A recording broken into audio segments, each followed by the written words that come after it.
Next, we have Marc Steben, who's going to talk about screening activities and strategies in Canada.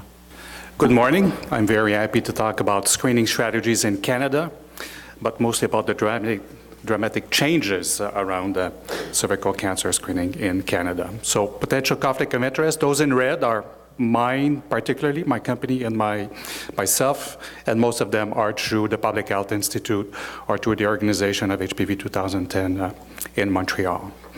Well, the drama in Canada is not about cervical cancer screening, it's about HPV vaccine. So I think this article is frequently brought as an example of how media can skew the discussion around HPV prevention. So a doctor says, my girl will not be vaccinated. That's not just because of deaths, of adverse events, it's because of all these unknowns. Well, the only thing I really appreciated from that article is they still focused on the 60% of women that were either on screen or under screen, meaning they did not get their PAP at all or didn't get it on schedule. So I think that's the only truth in the article. So answering to that article, the Society of OBGYN of Canada answered, we can rely on appropriate PAP screening and sex education. SOGC says, well, we cannot rely on PAP screening alone. There's false negative rate of participation have plateaued at 80%, and in some population the cancer evolves rapidly. Also, there's no epidemic of cervical cancer in Canada. Well, healthcare initiative to prevent cervical cancer through screening is one of the most important healthcare initiatives in Canada, but still, cervical cancer poses a serious threat to the lives of women in Canada. Second most common cancer in Canadian women between 20 and 44, and second leading cause of life year lost in Canada. Still, we have 1,350 diagnosed with cervical cancer, 400 dying from it, not counting the 1,000 more will be diagnosed with pre-cancer condition. One of the most important breakthrough in public health was the allocation by the federal government of $300 million to HPV vaccine programs if government of provinces and territories came with matching funds. So quite an investment. It was quite criticized at that moment. And thanks to the great work of Brisson and his team in Quebec, we saw the potential cost-effectiveness of prophylactic HPV vaccine in Canada, and you see that vaccinating is likely to be cost-effective. The main benefit certainly will be in reducing cervical cancer mortality, but unless screening is modified, the treatment costs saved through vaccination will be insignificant compared to the cost of HPV immunization. So a real challenge here to the healthcare system of Canada. Just to tell you about the tests available in Canada, well, we have HPV testing recommendation from Health Canada since 1999 for ascus reflex, adjunctive to screening in 2003, and primary screening 2011. But also, I think we were the first country in 1995 to reject the use of HPV testing for asymptomatic women to prevent cervical cancer screening. What happened in Canada in 1991, maybe one of the most important meeting was about the National Workshop on Screening for Cancer of the Cervix, and reiterating the need for organized system and a data gathering system. But still, those were good objectives, but no mean came with the workshop.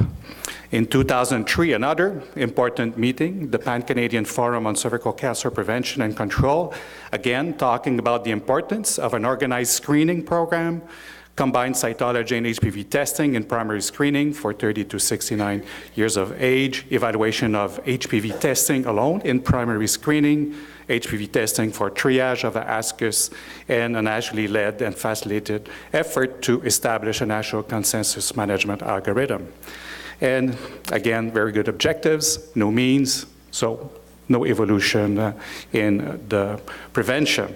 2007, the Canadian Consensus Guidelines on Human Papillomavirus, led by the Society of OBGYN of Canada, reiterating again the same things about the reflex testing for ASCUS, HPV testing, not to be done before 30, some HPV testing not to be done for lesions, research needed for HPV immunization, the screening to be organized. So all the same objectives, and again, a lot of objectives, but no mean. So these are committees meeting, and one of the main issue was what would be the help of HPV DNA testing compared to HPV screening in the Canadian population. And I think this New England Journal of Medicine paper, led by Marie-Hélène Méran, certainly gave us very good sight on the potential of HPV testing in Canada, showing that HPV testing has greater sensitivity for the detection of CIN neoplasia compared to Pap smears.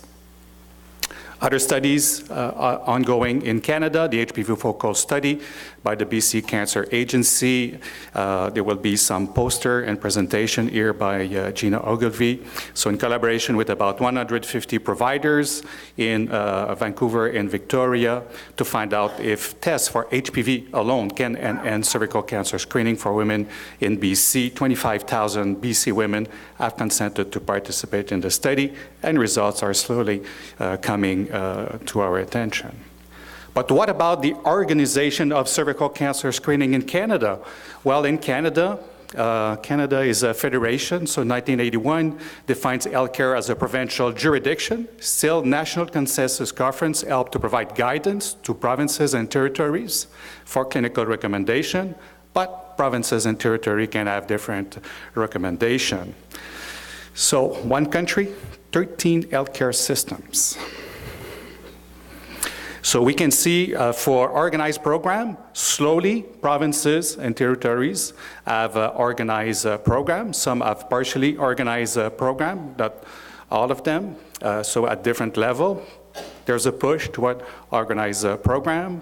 Primary screening tests for all provinces and territory at this moment is still cytology alone. There's a recommendation for Ontario for the use of HPV testing from the age of 30, but it's not yet implemented. They still lack the funding for this test to be available. Initiation, slowly, consensus to move toward 21 for most women. The interval, slowly also creeping toward the 3-year interval. And less provinces and territory asking for 3-time normal on a yearly basis before going to 3-year, and cessation between the age of 65 to 70. In Canada, one thing that is good is we have pretty good program performance monitoring, and we have a very good report on this. So we know that LBC and conventional cytology is available in only 2 provinces, conventional cytology in 6 provinces and territories, LBC in 3 provinces or territories. So we have not a lot of provinces having reminder letters, invitation to participants, and be population-based, but a lot of committees in place and funded programs for most of the provinces and territories. So this is a patchwork of what's happening with HPV DNA testing. So for the 5 options, routine primary screening, so only Ontario, triage for abnormal smears, ASCUS only. We see that this is the most common use for HPV DNA testing in Canada. Personal requests, very rare. Pilot trials and research ongoing in many provinces and territories, and very few use HPV DNA testing for follow-up for treatment. Participation rate, pretty good. So we look across the country, variation from provinces between them and territories, with the highest participation in hysterectomy corrected population, almost 80% for BC. We look also, what quite striking is the number of unsatisfactory Pap test results for women participating. It's one of the lowest in the world. So that's quite interesting, minimizing recalling women, just to repeat the test. So Canada, one country, so many trials and so many committees.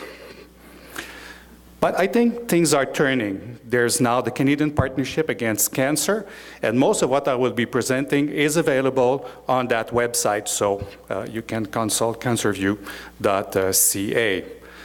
So now there's the Pan-Canadian Cervical Screening Initiative. So this is a group of key stakeholders from across Canada, each province and territory, College of Family Physicians, Society of OBGYN, Society of Cytology, Public Health Agency, Canadian Cancer Society, and the Screening Advisory Group. Strategic initiative of the Canadian Partnership Against Cancer under the Screening Advisory Group, National Forum to discuss and take action on matters related to cervical cancer screening and integration with HPV testing and vaccination initiative. So the goal, to collaboratively foster and evaluate screening programs, optimize participation, identify, review, develop and harmonize policy and guidelines for screening practice, and facilitate communication of key messages in cervical cancer control in Canada. So their main initiatives, monitoring program performance certainly helps provinces and territory to see what's happening in their neighbors. Participation strategy, so there's a catalog of intervention to maximize participation in cervical cancer screening in Canada. Looking also at a compendium of Pan-Canadian best and promising practices for engaging seldom and never screened women in cervical cancer screening, and Pap Test Awareness Week coming back each year. One interesting screening initiative that came was a colposcopy workshop held a month ago in Toronto, where the colposcopists came together, tried to standardize their definition, the standard through which they would report results, so making much easier the analysis of the screening program between provinces and territory. We have also the Canadian Task Force on Preventive Healthcare promising their recommendation very soon, still not available. So just to finish, to show you how things are moving. So in Ontario, as I told you, is recommending primary HPV testing. So Ontario is the largest province in Canada. Recommendation to use primary HPV testing to start at 30, to stop at 65, 5-year intervals, reflex cytology, commence when publicly funded, and prior to primary HPV screening, start at age 21 every 3 years with cytology, ending at 70. In BC, most likely another province to move forward. So with Foco, they want to establish the efficacy of HPV DNA testing as a standalone screening test, followed by cytology triage. So they want to establish the appropriate screening intervals for HPV negative women, establish the appropriate follow-up for women who are HPV positive, and establish the cost effectiveness of HPV testing for primary screening within the context of an organized Canadian cervical cancer screening program. Maybe one also important piece of information will come next weekend. So the Society of Canadian Colposcopists guidelines for the management of abnormal Pap will be published on December 8th. So those who are interested, you can pick the guidelines on colposcopycanada.org. So in conclusion, no drama yet, I'm sorry, no drama with cervical cancer screening in Canada, but important players are all seated at the same table for once and work in progress, but I think that I can say that success looms in this initiative. So the challenge of standardizing these 13 independent healthcare systems might be tackled at the end. So I'll leave you with the advertising this year that was for the National Cervical Cancer Awareness about women taking their Pap smear. So I thank you very much for your attention.